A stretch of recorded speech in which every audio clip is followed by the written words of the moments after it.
ছোট্ট একটা ছেলে ছিল প্রচণ্ড রাগী। সেটা দেখে তার বাবা তাকে কিছু পরীক্ষা করার জন্য তাকে একটা পেরেক ভর্তি ব্যাগ দিল এবং বলল, যতবার তুমি রেগে যাবে ততবার একটা করে পেরেক আমাদের বাগানের কাঠের বেড়াতে লাগিয়ে আসবে। প্রথম দিনই ছেলেটিকে বাগানে গিয়ে 37টি পেরেক মারতে হলো।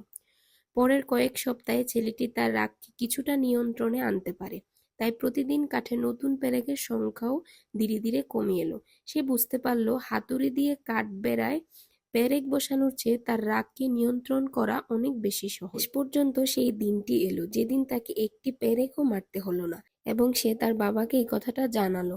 তার বাবা তাকে বলল, এখন তুমি যেসব দিনে তোমার রাগকে পুরোপুরি নিয়ন্ত্রণ করতে পারবে সেসব দিনে একটি একটি করে পেরেক খুলে ফেলো।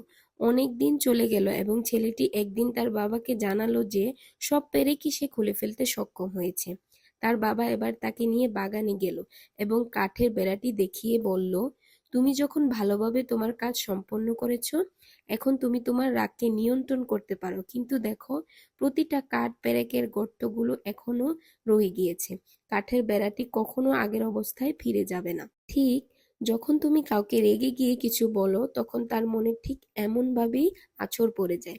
তাই নিজের রাগকে নিয়ন্ত্রণ করতে শিখো। মানসিক ক্ষত অনেক সময় শারীরিক ক্ষতের চেয়ে অনেক বেশি ভয়ঙ্কর। আমরা আজকাল রাগ নিয়ন্ত্রণ করতেই পারি না, তাই এটি আমাদের জন্য একটি শিক্ষামূলক বার্তা হতে পারে।